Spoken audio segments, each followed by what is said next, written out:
I'm connecting from sunny Los Angeles. It's pretty still dark here. It's early morning. It's 5 a.m., but I'm ready to rock the stage. Hello, everyone. So today we will be talking about the evolution of firmware threats and attacks below the operating system. So a couple thoughts about me. So Marco, thank you for a great introduction. So I'm founder and CEO of Binarly. So been 20 plus years in the research and break probably a few times CPUs and also GPUs. So dedicating my all free time to the surfing. It's one of the reasons why I end up in the sunny Los Angeles, based in Santa Monica. So, all right, let's start with some introduction, what's been in the past and why we have a lot of movements right now on the threat landscape below the operating system. So let's look what is going on from the threat perspective and evolution. We've been always having low level and complex threats from the rootkits perspective, then it's been bootkits. And I think right now it is a huge movement to BIOS and firmware implant in general. So, and this movement happening because we increasing the actual number of mitigations on the operating system level, right? So it's getting more and more complex, it's more mitigations, which is actually easier to break from firmware because it's actually open new opportunities for the attackers in terms of direct memory access and many others.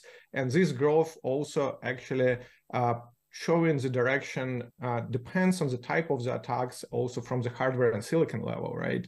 So basically, just for historical overview, like always endpoint solution, it's been more about like looking on operating system layer, right? So, and checking what is happening in runtime on the operating system, but also, of course, the bootkits kind of force the endpoint solution to look into direction for boot sectors, bootloaders, but hardware and firmware has been kind of like out of scope, right? And developing the solutions for actually be effective for the firmware and hardware-based threats, it's very complicated, specifically if you an agent on operating system level, right?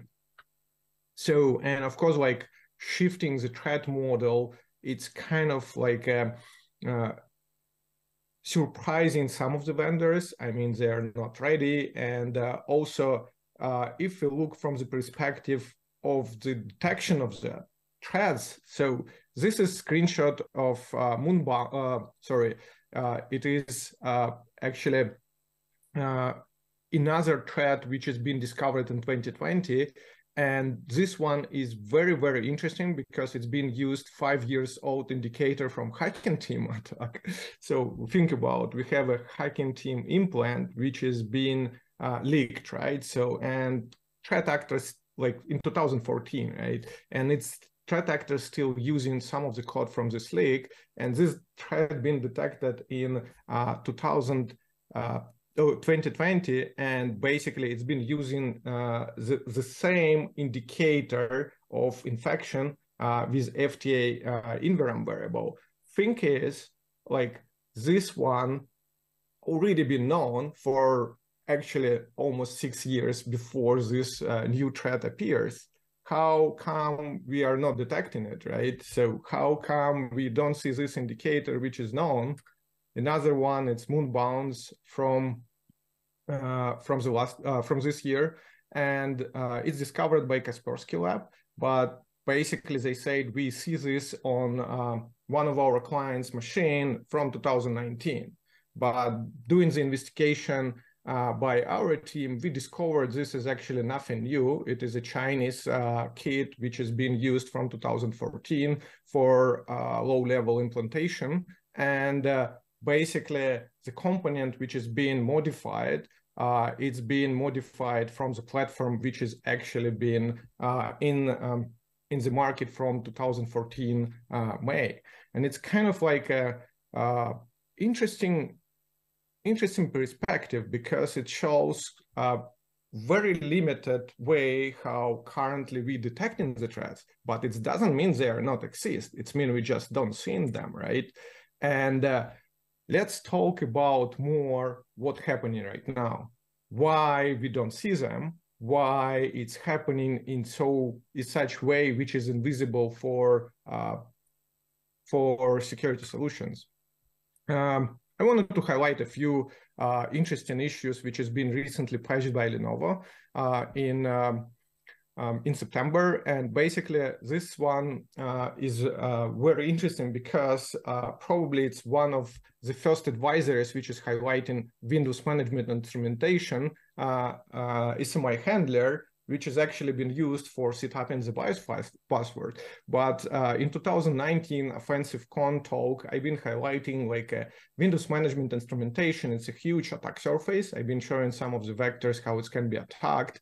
And actually, as we can see, it's my handler, which is callback function from firmware layer. It's actually being exposed from Windows management instrumentation, right? So basically we can use Visual Basic script to actually trigger the SMI handler from the firmware.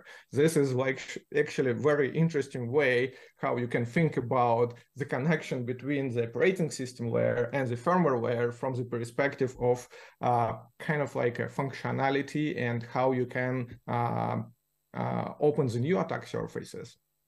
Very, very interesting direction, and basically I think it will be see much more about that. And of course, like it's not only set password, it's a lot of other things, but how you can orchestrate the big network. You can go and manually, as IT security, go and set the password for every user if you have 5,000 users in your network, right? So basically you need some sort of like a scalable way how you can do it, but at the same time, if it is related to security features to the firmware, of course, it's connect functionality from the firmware layer, which need to be used and called from operating system layer. And it's actually exposed a lot of interesting attack surfaces, which is, of course, can cause security troubles, security issues.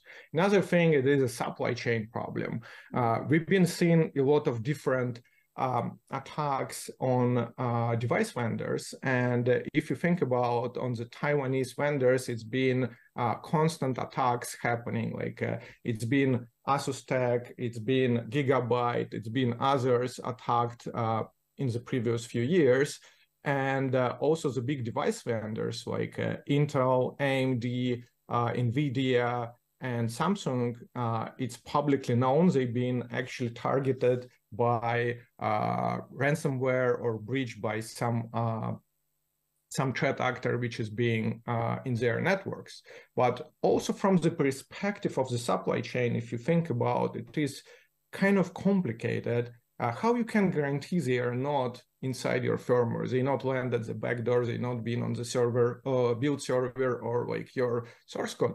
If they are attack your network, they can also attack one of the developers. And this has caused a lot of interesting thoughts because it's very complicated when such threat actors is actually can attack the silicon vendors, device vendors, and actual third parties, which is developing the firmware for the device vendors. And this happened recently, right? So just like probably 2 weeks ago, we all hear about Adler Lake BIOS source code leaked, but it's leaked because one of OEM device manufacturers like ODM, it's being breached.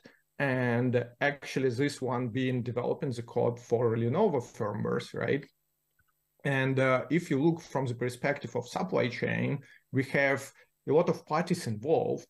And if one layer of this party is being failing and backdoored, so we have the customers which will be affected. It's single point of failure when it's basically include too many parties, which is developing the code, developing the hardware and different components, but it's end up on one party, which is a customer, which is an end user of this device or the firmware, and actually it can cause a lot of security issues, right? So I think it's a lot of good movements happening for actually protecting the supply chain, but thing is, it is actually a very complicated problem because a lot of vendors, they basically don't share because of the license or whatever, the source code. You have just a binary. How you can trust the signed binary? Even if you have a SBOM, software bill of materials, which is currently increasing a lot of attention, and it's very good movement, but thing is, if you have implanted firmware, the SBOM will be not show you this dependency, right? Of course, like dependency graphs, it is related to the third-party components, but what if this third-party components been modified maliciously? How you can classify, identify such problems? Of course, SBOM, it's not been created for that. It is a dependency graph to identify all the components which is included in your firmware or whatever piece of software, right? But anyway, it's caused some interesting thoughts about like how we can detect something which is malicious, not only not up to date, or basically contain some malicious code, right? So another thing, like this breach, which has been happening with Adler Lake, it's leaked the platform key from the WOOT, and it's been a lot of paranoia on the Twitter about like this key is leaked. Most of the platforms affected from Lenovo, and nobody actually did the fact checking, and we did the fact checking. We checked most of the platforms which has been in the field and used by our customers, and not only, we checked all the firmware which is like device lines been available from Lenovo, and unfortunately we don't find this key. That means this key being not actually on the production devices. Most likely, of course, we don't know for sure for 100%, but our intellectual guess, this key being leaked from some development device, not actual device which is shipped to the customers. Of course, we'll see maybe this device has been not produced yet, or they've been on production line, and these devices will be seen in the future with the leaked key. But basically, to say about all the platforms are affected, it's better to make some validation and checking before blame the vendor. They are actually fact, right?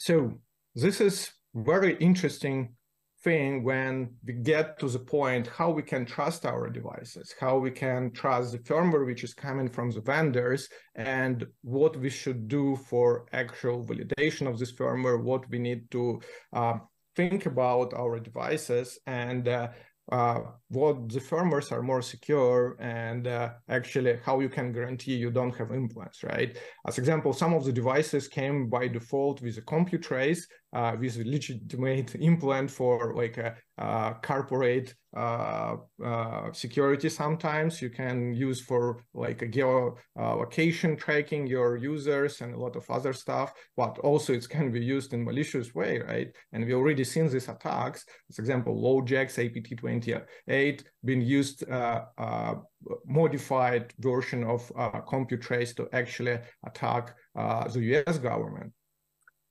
So another thing, it's constant raise of numbers of vulnerabilities, and only by Binarly, my company, we disclosed like 60 plus vulnerabilities, and also like we still have 50 plus which is under the disclosure. So I mean, that's a lot, guys, and like 95% of these issues are high impact issues. That's mean like it's pretty serious vulnerabilities which has caused a lot of troubles, and what other parties are discovering, right? Why these vulnerabilities are happening, and why all these repeatable failures are not gone, because it's just classical, most of them it's classical memory corruption vulnerabilities. Like I've been finding call-out vulnerabilities like a code execution and system management mode from probably 2013 or even earlier, but basically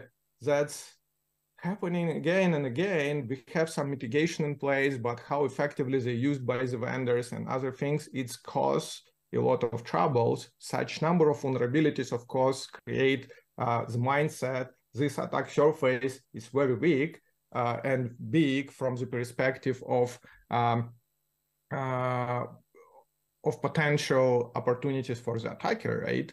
And why I think it is actually happening right now, and we don't see, because like it's just too many things in the firmware which can be used by the attacker and actually affect much effectively the operating system layer compared to other things. Of course, you need to have very comprehensive skills to develop some things, but also like it's been a discussion I think week ago or so about the Black Lotus malware, which is new malware based on UEFI firmware appears, but nobody's seen the sample yet.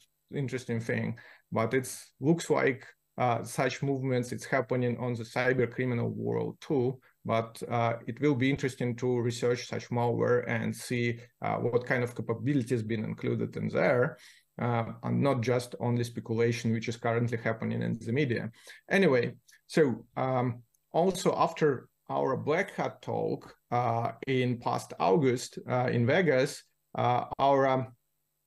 we disclosed 6 vulnerabilities to HP, and it's been responsible disclosure, coordinated date of disclosure, and everything else. And in place, what actually everything been coordinated with the vendor. What happened? We figured out a few weeks later. Basically, three high impact vulnerabilities we've been talking about on Black Hat. We disclosed all the details, and some of them actually include the POCs, and our bugs are not patched. Like vendor being aware about these vulnerabilities for a while, and our bugs after the coordinated disclosure are not fixed. And we've been thinking about why is that happening. One of the thoughts, it is also about identification affected, scoping the impact, right? What product lines are affected, what the devices are contained these vulnerabilities. And actually for some of the vendors, it's actually can be a problem. And because they have just too many different product lines and scoping such devices with a forked repository of the firmware, it can be not that easy. And also HP, it's probably one of the firmware vendors which I knew from the UEFI firmware space, which is try to obfuscate their firmwares. They just strip in the names and generate the random ones. Maybe such obscurity doesn't play well when you need to patch the firmwares. Who knows, right? And yeah, just come back to Black Hat. We disclosed 12 new vulnerabilities at Black Hat, some of them being a platform initialization phase, pre-UEFI, which is very interesting attack surface. And it's where we will be talking about the future threats and how these movements will be happening. But also just a few weeks ago, we dropped 7 new inside vulnerabilities.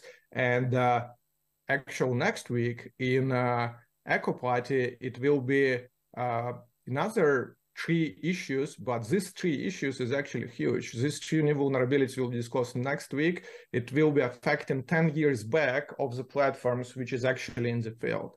That's kind of like a very, very interesting thing about the firmware vulnerabilities. Sometimes if you find the vulnerability in reference code, or if you find vulnerability in IBV, independent BIOS developer code, it can affect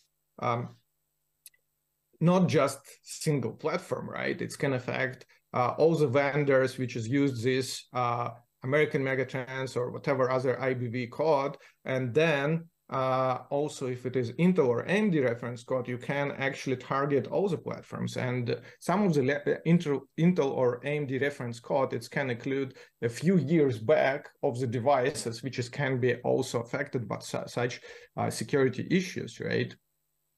And this is kind of scary because the firmware attack surface gives so many opportunities to the attacker, and we don't see these threats, but we've seen a lot of vulnerabilities and risk happening. But I mean, it's not true. Unfortunately, like a lot of things which is seen, it's under NDAs, but basically we don't see enough information and risk highlight on the media and publicly, which it creates some sort of like a mindset. It's not happening, but it is happening.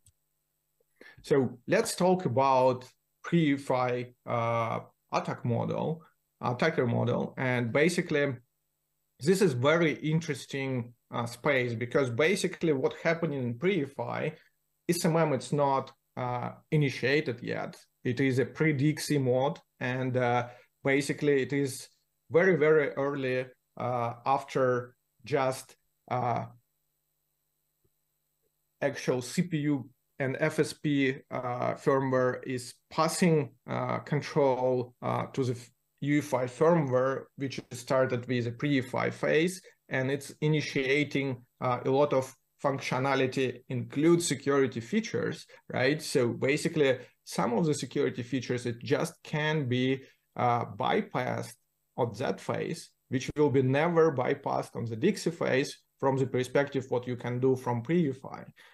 This is another thing when we cross in different type of security boundaries, and I think I've been talking a lot about that previously. I think also Christopher Namuni, who is doing a lot of fault injection attacks and side channels, he will be talking later today. He probably also can highlight some of the interesting stuff about crossing security boundaries when you're doing such attacks. And it's exactly why most of them happening, because if you attack at very early phase doing the fault, you can actually cross security boundaries and from different perspectives look on security features which has been not considered.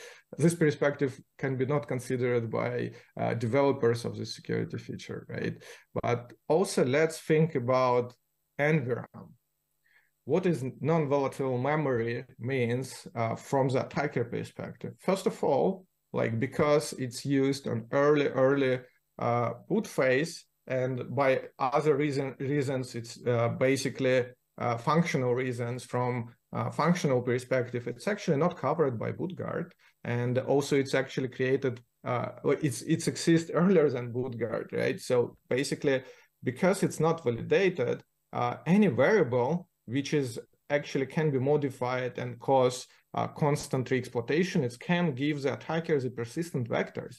And that's a very interesting way when you basically don't have any modified components, but you can actually attack the firmware and still gain the persistence effectively, right?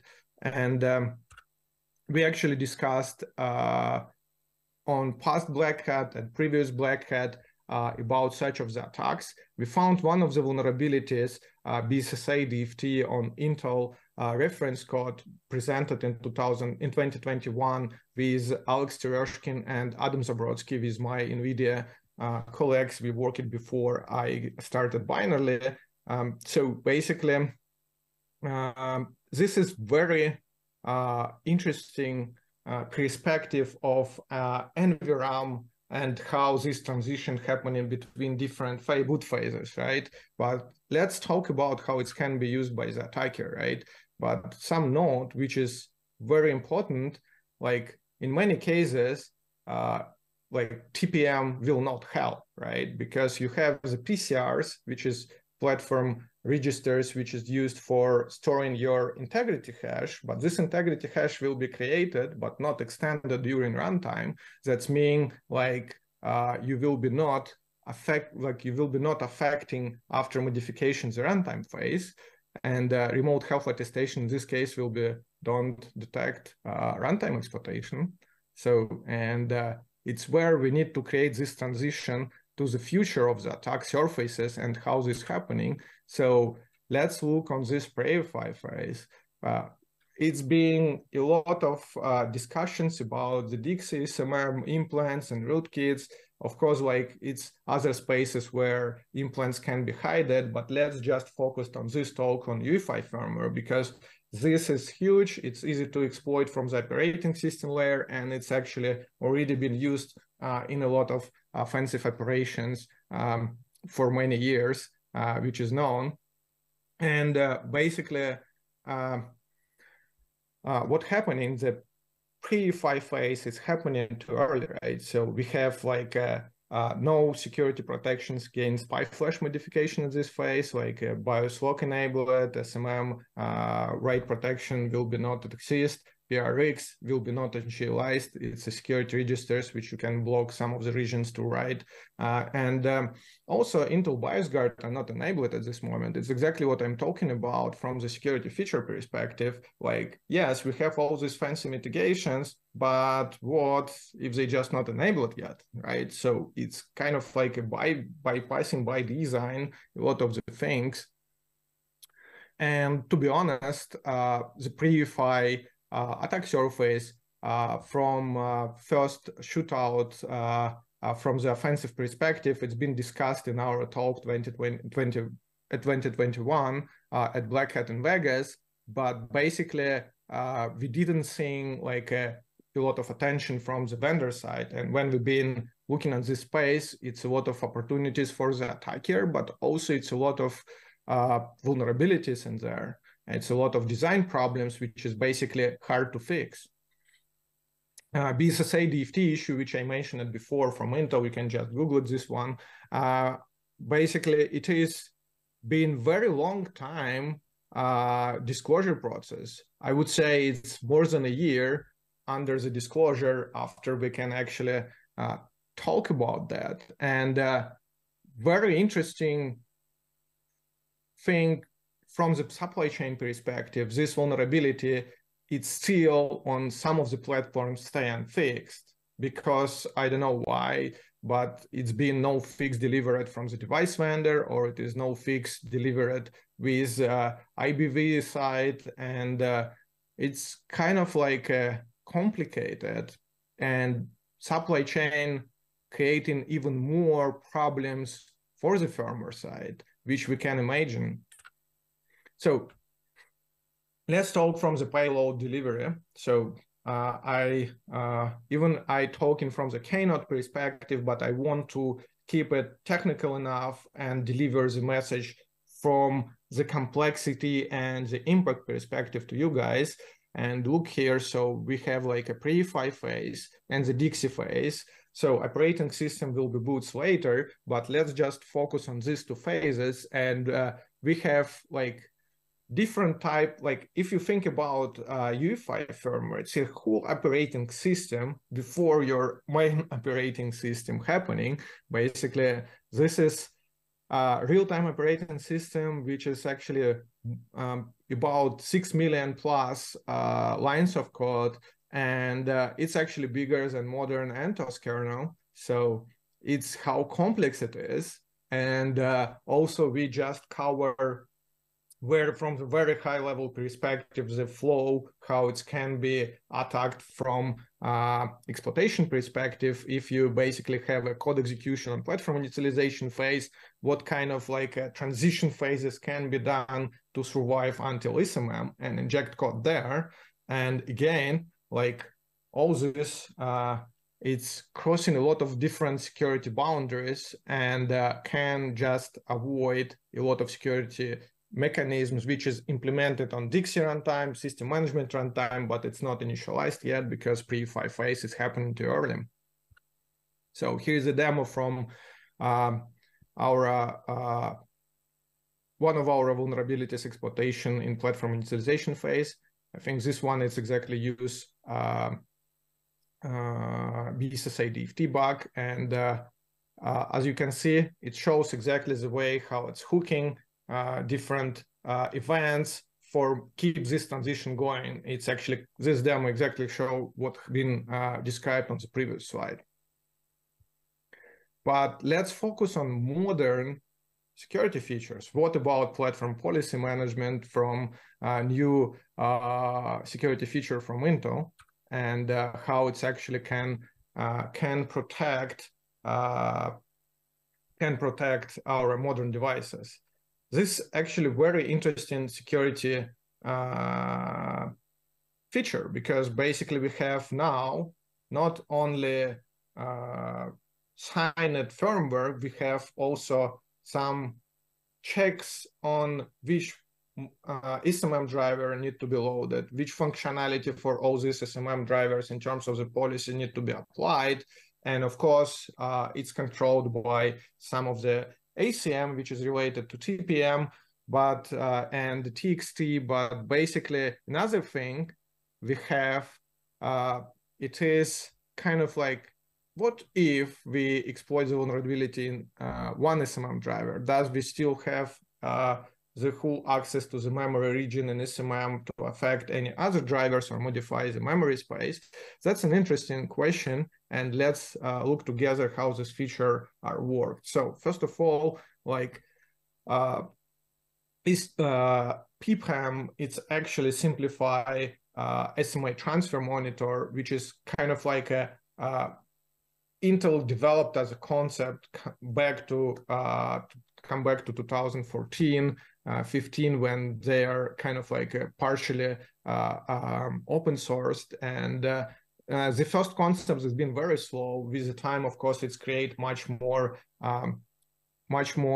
flexibility from the perspective of new security and silicon features.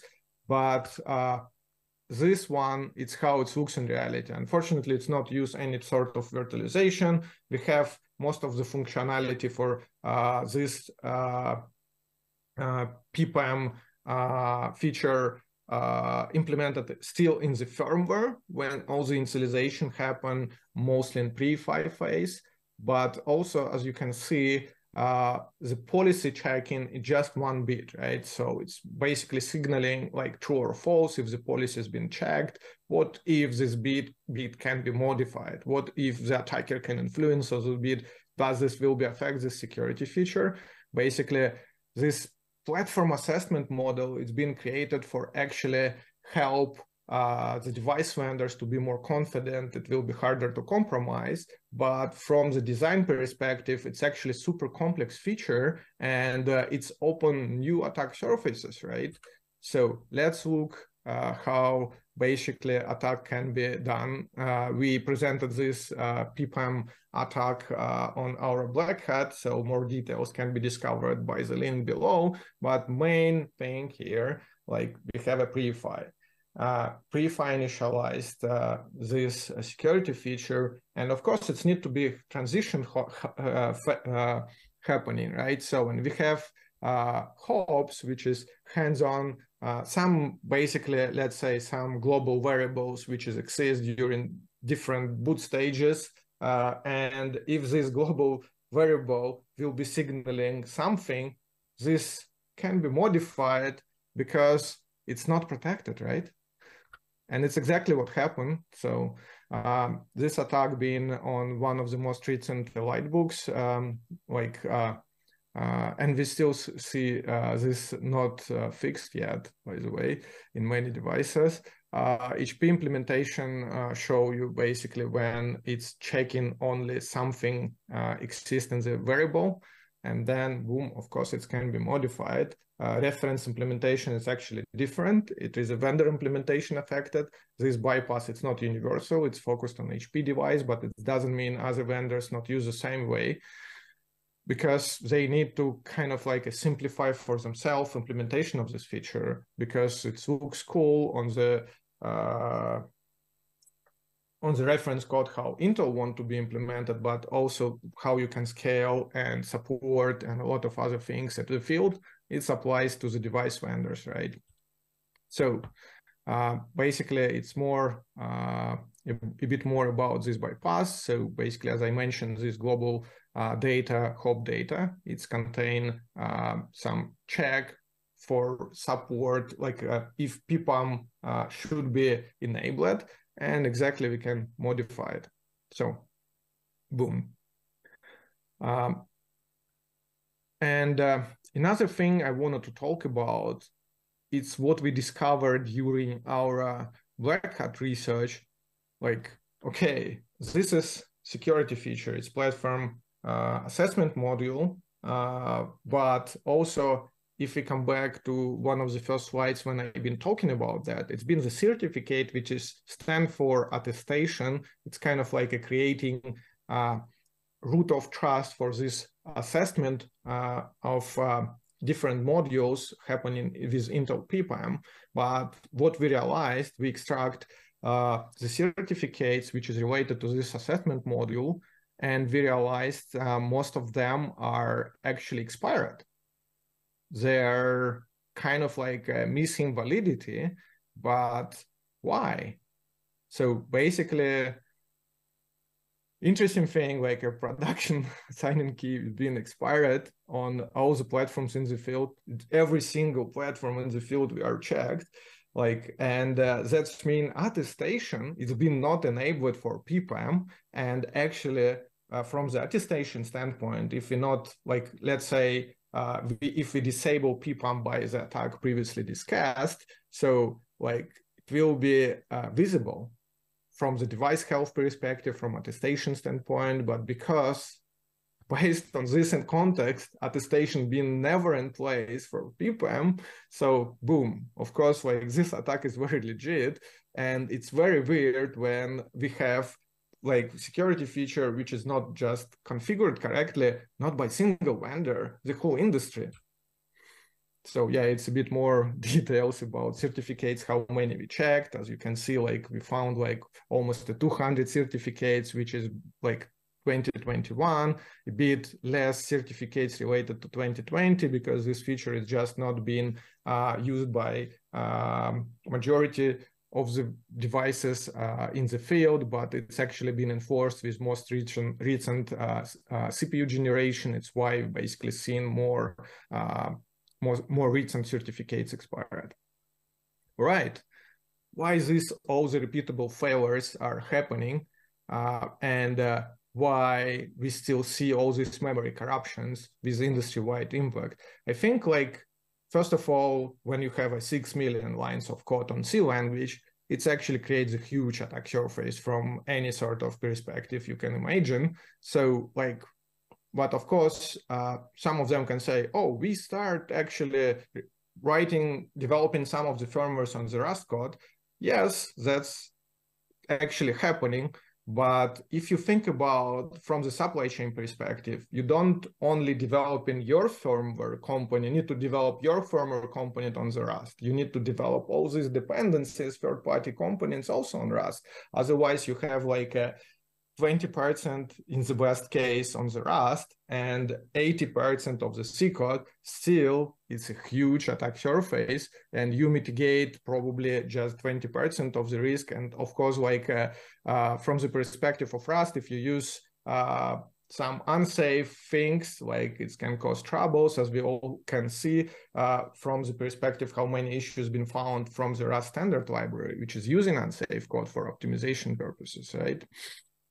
And in general, of course, like save languages, memory save languages are helping to reduce the memory corruption and all these vulnerabilities from that perspective. But like we are still have plenty of space for the logical bugs, for design issues and others, right? We'll see how it goes, and hopefully the industry will be recovered from these repeatable failures. But so far it's happening. Just like shoot out for the most recent issues we discovered. So yeah, I will go a bit faster on that because we have some limited time, and I want to hear the questions. So yeah, this has been presented already on LabsCon, and all the details are available in our advisories. That's why I just shifting. Also, it includes in our blog.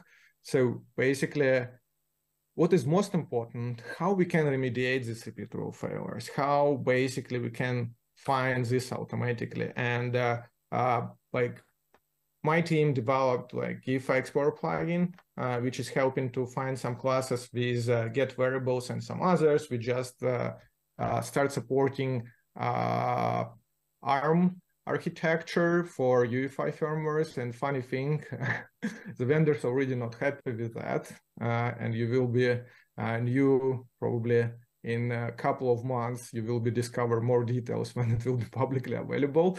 So stay tuned. And another thing, like we released some very interesting blog post about how the symbolic execution can apply for actual firmware space from UEFI firmware space perspective. And it's not only limited for UEFI firmware space, this approach, of course. So basically how we are thinking from the perspective of automation of bug hunting in the firmware space, right? You don't need actual device, and fuzzing on the device or basically doing such things on the device, it's not necessary, and also it's limited you on scalability, right? You need will be scaling and depending on the device number of devices available. So like we can do this more effectively, or basically limiting the scope with the potential scope where we are checking. So yeah, it's just some show for detection of SMI handlers, boom, right? Very fast, very effective, and finding the problems. So guys, if you wanted to check your firmware, firmware.run is available for free, but basically community scanner is here. So let's start recovering from these repeatable failures. Don't trust the vendors, check your firmware. And again, as a conclusion, complexity, it's actually an enemy of security. And what we can see, the complexity is just growing. It's opening new attack surfaces. When the attack surfaces are growing, it gives the possibility for the attacker.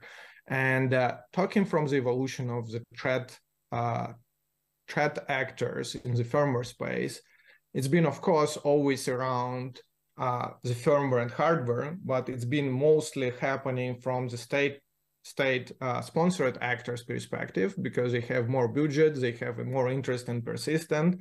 But now this shift happening actually on the commodity threats, which is coming from the cybercrime attack surface. Why it's happening? Just because the attacks from the firmware get cheaper on operating system. It's not always about persistence. It's actually about the cost efficiency and from the attacker perspective. And this actually happening also, like in general, we have much more documented things, which is increase the knowledge base available, which is researchers did for the years for these attack surfaces. Of course, it's give right now a benefit for the threat actor from that space. Industry definitely need to increase the awareness on the firmware, and specifically on the firmware which is at scale, which is actually executing on the devices. And I hope that will be happen, and this is happening from some of the perspectives, which is enforced by the vendors, enforced by the governments, and enforced by the industry. All this supply chain security things, it's actually help a lot for paying more attention on the firmware, remediate the attack surfaces, and actually reduce the time of response. Thank you very much, NoHatCon, and that's my talk for today, but I open for the questions.